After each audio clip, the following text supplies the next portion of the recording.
Assalamualaikum warahmatullahi wabarakatuh. Waalaikumsalam warahmatullahi wabarakatuh. Perkenalkan, nama saya Gistiawan. Saya di sini dari Fakultas Ilmu Kesehatan Universitas Galuh Ciamis. Terima kasih kepada bapak-bapak, ibu-ibu hadirin sekalian di sini yang telah menyempatkan waktunya untuk datang ke sini, yaitu upaya promosi kesehatan ya untuk pencegahan COVID-19 atau virus yang sangat mematikan ini.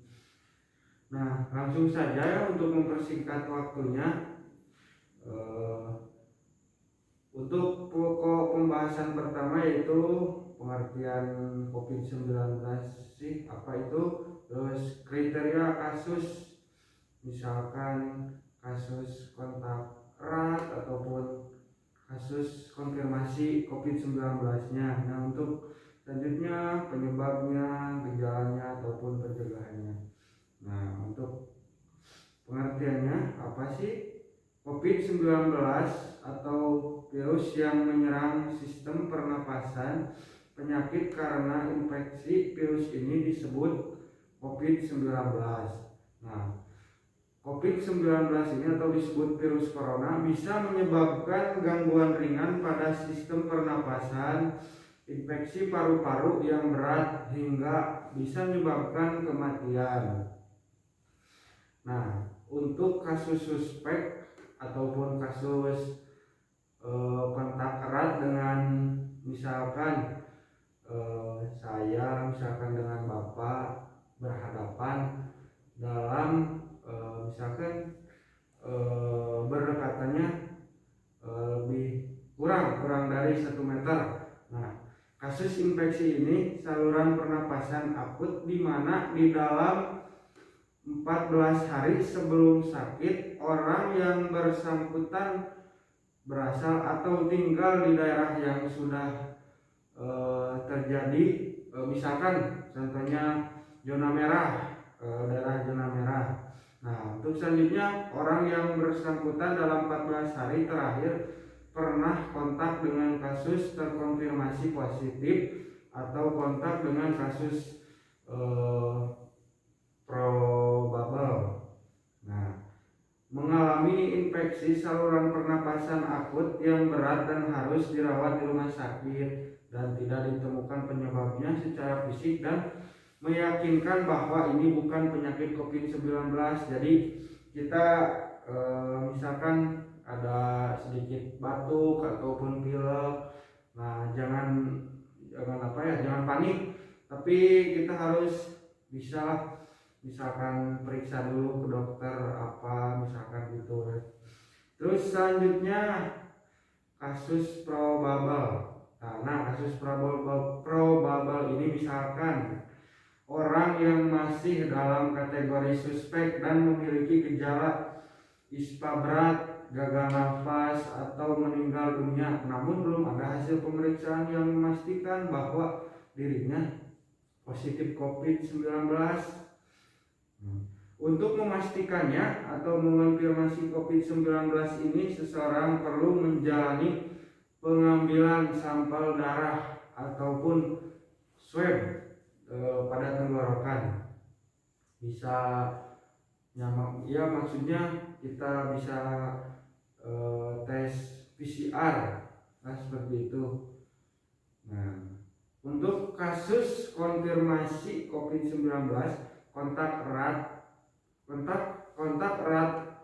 COVID-19 ini kondisi ketika seseorang melakukan kontak dengan orang yang termasuk ke dalam kategori konfirmasi dan probable yang tadi. Nah, baik kontak fisik secara langsung bertatap muka dengan jarak kurang dari 1 meter setidaknya selama 15 menit atau merawat orang dengan status konfirmasi COVID-19. Selanjutnya penyebabnya COVID-19 ini bisa berasal dari percikan air liur, misalkan batuk, bapak dan bersin, menyentuh tangan atau wajah orang yang terinfeksi, terus menyentuh hidung atau mulut setelah memegang barang yang terkena percikan air liur yang mengidap virus tersebut. Terus selanjutnya bisa tinja atau feses. Namun ini jarang terjadi ya Pak. Nah, untuk gejalanya misalkan gejala dapat berupa demam, batuk, dan sesak napas. Pada kasus-kasus yang lebih parah, infeksi dapat menyebabkan radang paru-paru atau kesulitan bernapas. Nah, misalkan hidung beringusan, misalkan pilek lah, contohnya seperti sakit kepala, batuk tadi udah, sakit tenggorokan, demam, menggigil, dan merasa tidak enak badan ataupun lemas seperti itu. Nah, selanjutnya pencegahannya. Nah, untuk pencegahan di sini ya sudah tahulah Bapak. Yang pertama, memakai masker, mencuci tangan, pakai sabun dan air yang mengalir, menjaga jarak lebih dari 1 meter, terus menjauhi kerumunan seperti itu Pak, serta membatasi mobilisasi dan interaksi. Nah, seperti itu. Misalkan Bapak kalau tidak ada kepentingan yang lebih penting, misalkan diam dulu di rumah gitu Pak. Nah, sekian upaya promosi pencegahan COVID-19 dari saya. Bila ada yang mau ditanyakan silahkan. Mungkin saya ya Pak. Ya, silahkan. Mau bertanya, apakah orang yang terkena COVID-19 itu akan sembuh sendirinya, apa harus ke dokter? Ya, baik. Nah, di sini orang yang terkena virus COVID-19 dapat sembuh sendiri ya. Seperti penyakit pernapasan lainnya, Pak, COVID-19 dapat menyebabkan gejala ringan, termasuk pilek, sakit tenggorokan, batuk, dan demam. Contohnya, sekitar 80% kasus dapat pulih tanpa perlu perawatan khusus seperti itu Pak. Contohnya isolasi mandiri. Ya, baik seperti itu Pak. Bila tidak ada yang mau ditanyakan lagi, saya akhiri saja ya. Mohon maaf bila ada kesalahan.